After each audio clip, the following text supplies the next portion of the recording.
শুভ সন্ধ্যা সুপ্রিয় দর্শক শ্রোতা সকলকে শুভেচ্ছা জানিয়ে শুরু করছি বাংলাভিউ সারাদিনের খবর। স্টুডিও থেকে এই মুহূর্তে সরাসরি যুক্ত হয়েছি আমি শ্রাবণী তালুকদার। আপনাদেরকে জানিয়ে দেওয়ার চেষ্টা করব আজ সারাদিনের কিছু নির্বাচিত সংবাদ। আজ মঙ্গলবার 29 ভাদ্র 1429 বঙ্গাব্দ, 13 সেপ্টেম্বর 2022 খ্রিস্টাব্দ।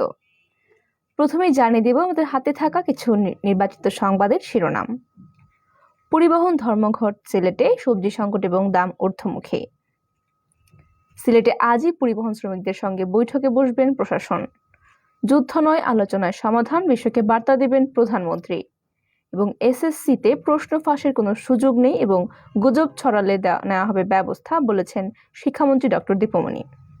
আপনারা এতক্ষণ শুনছিলেন কিছু সংবাদের শিরোনাম, এবারে চলে যাচ্ছি বিস্তারিত সংবাদে। আজ মঙ্গলবার ভোর থেকেই সিলেটের জেলায় চলছে পরিবহন শ্রমিকদের কর্মবিরতি। সকাল থেকে সিলেটের বিভিন্ন রাস্তা এবং নগরের প্রবেশ পথে লাঠি সোঁটা নিয়ে অবস্থান করছেন পরিবহন শ্রমিকরা। ব্যক্তিগত গাড়ি, পণ্যবাহী গাড়ি, এমনকি বিআরটিসির বাস চলাচলেও বাধা দিচ্ছেন তারা। শ্রমিকদের পিকেটিং এর কারণে কোনো গাড়ি সড়কে চলাচল করতে পারছে না। ফলে নগরীর সুবানীঘাটে সবচেয়ে বড় যে কাঁচা বাজার রয়েছে সেখানে সবজি বা পণ্যবাহী গাড়ি প্রবেশ করতে পারছে না এবং এই নিয়ে সবজির সংকট দেখা দিয়েছে এবং এই সুযোগে অতিরিক্ত দাম চাইছেন খুচরা ব্যবসায়ীরা।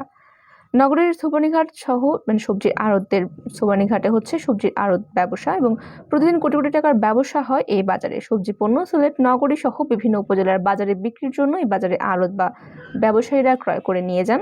তবে পরিবহন ধর্মঘটের কারণে আজ সিলেটে কোনো সবজি পৌঁছাতে পারেনি, যার কারণে সবজি সংকট দেখা দিয়েছে পুরো সিলেট নগরী জুড়ে। এবং এই সুযোগে আজকের পাইকারি বিক্রেতা থেকে শুরু করে খুচরা বিক্রেতা পর্যন্ত সবাই সবজির বেশি দাম চাইছেন।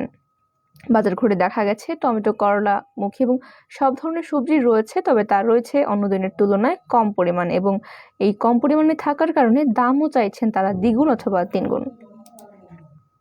সড়কে যানবাহন সংকট, বৈরী আবহাওয়া এবং অতিরিক্ত ভাড়ার চাপ এড়াতে ঘরমুখ মানুষ ছুটছেন সিলেট রেলওয়ে স্টেশনের দিকে। সরেজমিন দেখা গেছে সিলেট বেলা 11টার দিকে রেলওয়ে স্টেশনের কাউন্টারে দীর্ঘ লাইন এবং কাউন্টার থেকে সাধারণ যাত্রীরা বিভিন্ন গন্তব্যের টিকিট কিনছেন। কাউন্টারে নির্ধারিত আসনের টিকিট না থাকলেও অনেকে স্ট্যান্ডিং টিকিট কিনেও ট্রেনে উঠছেন এবং আবার অনেকে নিয়মিত বাস যাত্রা করলেও ধর্মঘটের কারণে ট্রেনের টিকিট কিনতে বাধ্য হচ্ছেন। বেলা 11টা 15 সিলেট থেকে ঢাকার উদ্দেশ্যে ছেড়ে গেছে জয়ন্তী এক্সপ্রেস এবং এই ট্রেনের কিছু যাত্রী বলেছেন তারা 60 টাকার ভাড়া 200 টাকা দিচ্ছেন অথবা দ্বিগুণ তিনগুণ ভাড়া দিয়ে প্রত্যেক যাত্রীকেই টিকিট কিনতে হচ্ছে এবং অনেকেই 3 গুণ ভাড়া দিয়েও টিকিট পাচ্ছেন না বলেও জানিয়েছেন। এবং 12টা পর্যন্ত ধর্মঘটের কোনো সুরাহা করতে না পারেনি স্থানীয় প্রশাসন। ফলে সিলেট জেলা মাইক্রোবাস ইউনিয়নের সম্পাদক আলী আকবর জানিয়েছেন তাদের 5 দফা দাবি না মানলে তারা আরো কঠোর আন্দোলনের দিকে ধাবিত হবেন এবং দাবি না মানা হলে বুধবার বিভাগ জুড়ে আন্দোলন ছড়িয়ে পড়বে বলেও জানিয়েছেন তারা। আজই সিলেট পরিবহন শ্রমিক নেতাদের সঙ্গে প্রশাসনের বৈঠক অনুষ্ঠিত হচ্ছে। যদিও এই বৈঠক আগামীকাল বুধবার হওয়ার কথা ছিল, কিন্তু প্রশাসনের আহ্বানে আজ মঙ্গলবার সন্ধ্যা 7টায় বৈঠকটি শুরু হয়ে গিয়েছে এবং সিলেটের সার্কিট হাউসে শুরু হয়েছে এই বৈঠকটি। বিষয়টি নিশ্চিত করেছেন সিলেট জেলা মিনিবাস কোচ মাইক্রোবাস শ্রমিক ইউনিয়নের সভাপতি জয়নুল ইসলাম। তিনি বলেন এই বৈঠক আগামীকাল অনুষ্ঠিত হওয়ার কথা থাকলেও বিভাগীয় কমিশনার মহোদয়ের আহ্বানে সময় এগিয়ে নিয়ে এসে আজই বৈঠকে বসা হচ্ছে এবং এর আগে আজ বিকেল থেকে সিলেট মিনিবাস কোচ মাইক্রোবাস সমিতির যুগ্ম সাধারণ সম্পাদক আলী আকবর জানিয়েছিলেন বিভাগীয় কমিশনার মহোদয়ের আহ্বান সাড়া দিয়ে আগামীকাল দুপুর 12টায় তারা বৈঠকে বসবেন। তবে কর্মবিরতি অব্যাহত থাকবে এবং বৈঠকে বসে তাদের দাবিগুলো আবার উত্থাপন করা হবে। তাৎক্ষণিকভাবে মেনে নিয়ে দ্রুততম সময়ের মধ্যে এগুলো পূরণের আশ্বাস না দিলে বৈঠক শেষে নতুন সিদ্ধান্ত আসতে পারে।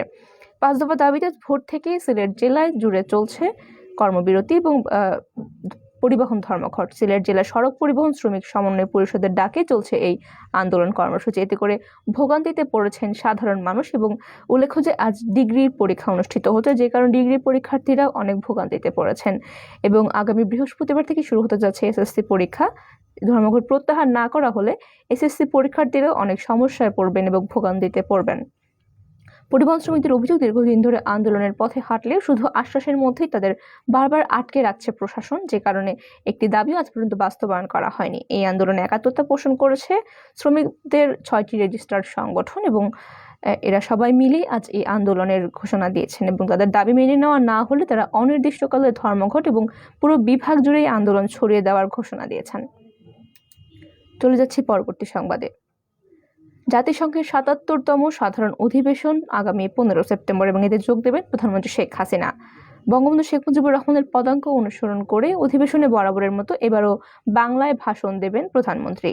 সংশ্লিষ্ট কর্মকর্তারা জানিয়েছেন, ভাষণে বঙ্গবন্ধু কন্যা যুদ্ধ বন্ধ করে আলোচনার মাধ্যমে শান্তি প্রতিষ্ঠা, যুদ্ধের কারণে সাধারণ মানুষের ক্ষতি, অর্থনীতি পুনরুদ্ধার, খাদ্য নিরাপত্তা, জ্বালানি সংকট, রোহিঙ্গা ও জলবায়ু পরিবর্তনের বিষয়টিতে গুরুত্ব দেবেন অধিক।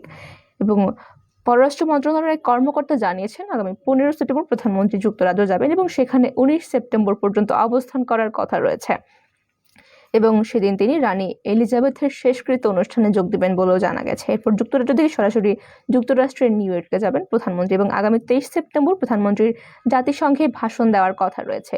বরাবরের মতো এবারে তিনি বাংলায় ভাষণ দেবেন এবং আনুষ্ঠানিকতা শেষ করে তিনি যাবেন ওয়াশিংটনে।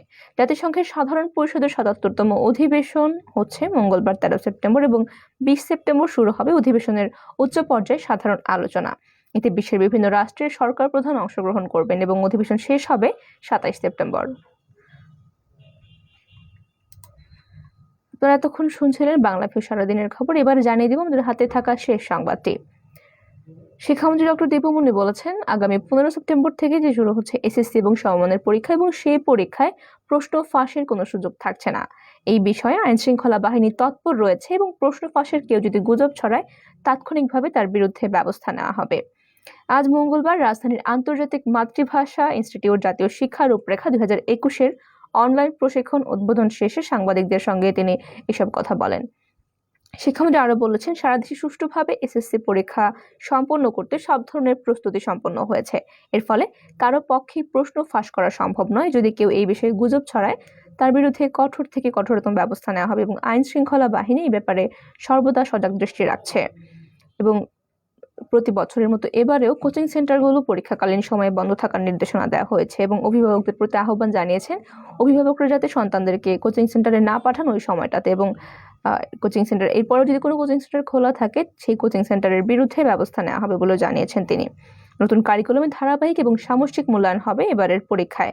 ধারাবাহিক মূল্যায়নের জন্য একটি অ্যাপ তৈরি করা হবে। এর মাধ্যমে শিক্ষার্থীদের বছর শেষে মূল্যায়ন করা হবে এবং এক্ষেত্রে শিক্ষকদেরকে বেশি গুরুত্ব দিতে হবে। এর আগে জাতীয় শিক্ষা রূপরেখা ২০২১-এর অনলাইন প্রশিক্ষণ অ্যাপ উদ্বোধন করেন শিক্ষামন্ত্রী ডক্টর দীপুমনি। এ সময় তিনি বলেন, ২০২৩ সাল থেকে ষষ্ঠ এবং সপ্তম শ্রেণীতে নতুন কারিকুলামের বই দেওয়া হবে। বিশ্বের চাহিদার সঙ্গে মিল রেখে নতুন কারিকুলামের রূপরেখা তৈরি করা হয়েছে বলে জানিয়েছেন তিনি এবং প্রতি বছর এটি ক্লাস ভিত্তিক বাস্তবায়ন করা হবে। উচ্চ মাধ্যমিক শিক্ষা অধিদপ্তরের মহাপরিচালক নেহাল আহমদের সভাপতিত্বে এ সময় অন্যান্যরা উপস্থিত ছিলেন এবং বক্তব্য রেখেছেন অন্যান্যরা।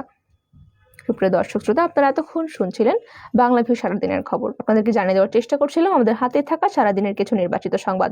এতক্ষণ সঙ্গে থাকার জন্য সকলকে অসংখ্য ধন্যবাদ।